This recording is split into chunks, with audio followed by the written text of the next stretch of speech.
নমস্কার। আনন্দ পাঠশালার গল্প পাঠের আসরে আপনাদের সকলকে স্বাগত জানাই। আজ আবার আমি আপনাদের সামনে সুকুমার রায়ের লেখা আরও এক মজার গল্প নিয়ে হাজির হয়েছি। গল্পের নাম হাসির গল্প। আমাদের পোস্ট অফিসের বড়বাবুর বেজায় গল্প করিবার শখ। যেখানে সেখানে সভায় আসরে নিমন্ত্রণে তিনি তাহার গল্পের ভাণ্ডার খুলিয়া বসেন। দুঃখের বিষয়, তাঁর ভাণ্ডার অতি সামান্য। কতগুলি বাঁধা গল্প তাহাই তিনি ঘুরিয়া ফিরিয়া সব জায়গায় চালাইয়া দেন। কিন্তু একই গল্প বারবার শুনিতে লোকের ভালো লাগিবে কেন? বড়বাবুর গল্প শুনিয়া আর লোকের হাসি পায় না, কিন্তু তবু বড়বাবুর উৎসাহ তাহাতে কিচ্ছুমাত্র কমে না। সেদিন হঠাৎ তিনি কোথা হইতে একটা নূতন গল্প সংগ্রহ করিয়া মুখুজ্জেদের মজলিসে শুনাইয়া দিলেন। গল্পটা অতি সামান্য, কিন্তু তবু বড়বাবুকে খাতির করিয়া সকলেই হাসিল।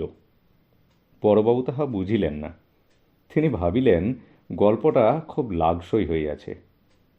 সুতরাং তার দুদিন বাদে যদু মল্লিকের বাড়ি নিমন্ত্রণে বসিয়া তিনি খুব আড়ম্বর করিয়া আবার সেই গল্প শুনাইলেন। দু একজন যাহারা আগে শুনে নাই তাহারা শুনিয়া বেশ একটু হাসিল। বড়বাবু ভাবিলেন গল্পটা জমিয়াছে ভালো।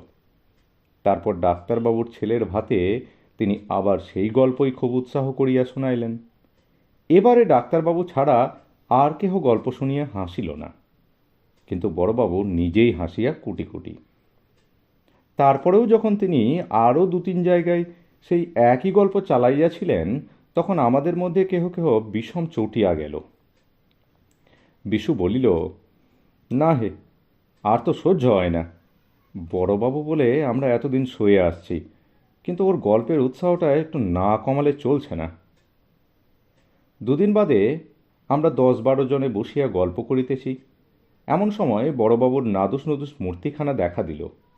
আমরা বলিলাম, আজ খবরদার, ওর গল্প শুনে কেউ হাসতে পাবে না, দেখি উনি কি করেন। বড়বাবু বসিতেই বিশু বলিয়া উঠিল, না, বড়বাবু আজকাল যেন কেমন হয়ে গেছেন। আগে কেমন মজার মজার সব গল্প বলতেন, আজকাল কই, কেমন যেন ঝিমিয়ে পড়েছেন। বড়বাবু একথায় ভারী ক্ষুণ্ণ হইলেন। তার গল্প আর আগের মতো জমে না, এ কথাটি তাহার একটুও ভালো লাগিল না।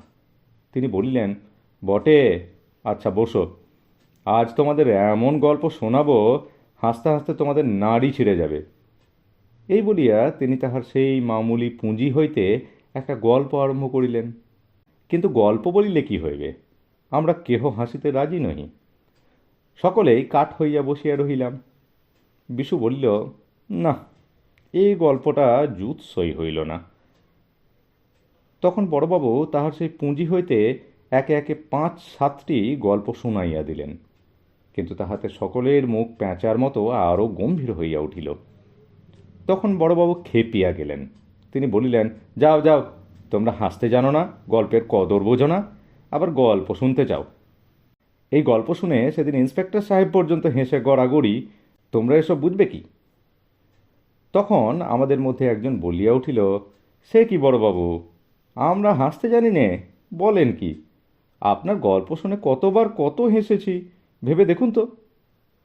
আজকাল আপনার গল্পগুলো তেমন খোলে না, তা হাসবো কোত্থেকে? এই তো বিশুদা যখন গল্প বলে তখন কি আমরা হাসি নে, কি বলেন?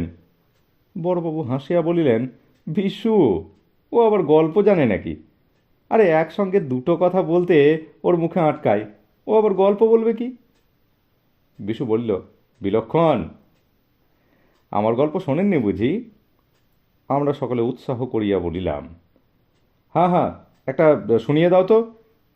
বিশু তখন গম্ভীর হইয়া বলিল, এক ছিল রাজা। শুনিয়া আমাদের 4-5 জন হো হো করেই হাসিয়া উঠিল। আরে রাজার গল্প রে, রাজার গল্প, হা হা হা হা। বিশু বলিল, রাজার 3টা ধাড়ি ধাড়ি ছেলে। শুনিবা মাত্র আমরা একসঙ্গে প্রাণপণে এমন সশব্দে হাসিয়া উঠিলাম যে বিশু নিজেই চমকাইয়া উঠিল। সকলে হাসিতে হাসিতে এই উহার গায়ে গড়াইয়া পড়িতে লাগিলাম। কেহ বলিল, দোহাই বিশুদা, আর হাসিও না। কেহ বলিল, বিশুবাবু, রক্ষে করুন, ঢের হয়েছে। কেহ কেহ এমন ভাব দেখাইল যেন হাসিতে হাসিতে তাহাদের পেটে খিল ধরিয়া গিয়াছে। বড়বাবু কিন্তু ভীষণ চটিয়া গেলেন। তিনি বলিলেন, এসব ওই বিশুর কারসাজি, ওই আগে থেকে সব শিখিয়ে এনেছে, নইলে ও যা বললে তাতে হাসবার মতো কি হয়েছে বাপু? এই বলিয়া তিনি রাগে গজগজ করিতে করিতে উঠিয়া গেলেন। সেই সময় হইতে বড়বাবুর গল্প বলার শখটা বেশ একটু কমিয়াছে। এখন আর তিনি যখন তখন কথায় কথায় হাসির গল্প ফাঁদিয়া বসেন না। নমস্কার।